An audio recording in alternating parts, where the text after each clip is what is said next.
j'étais petit, on me donnait de l'argent de poche. Et normalement, quand t'es pauvre, tu connais pas l'argent de poche. À la limite, tu connais les poches, mais ça va pas plus loin dans le concept.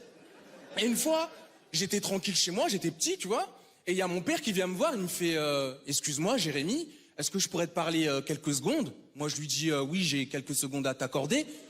Que veux-tu? Et là, il me fait est-ce que tu peux me prêter 20 euros? Donc mon père, il voulait que je lui prête mes 20 euros que lui-même il m'avait passé. Donc là, je lui dis qu'avant de pouvoir répondre favorablement à sa requête, que j'aurais besoin de quelques éléments. Du coup, je lui demande tout d'abord quels sont ses revenus, s'il est marié ou célibataire, et s'il a des enfants, combien en vrai, parce que je trouve son comportement suspect. Donc là, il me fournit les éléments de réponse dont j'ai besoin, et là, je comprends que cet individu ne va jamais me rembourser. Suite à quoi, je lui mentionne un refus, et là, il me dit, passe-moi 20 euros.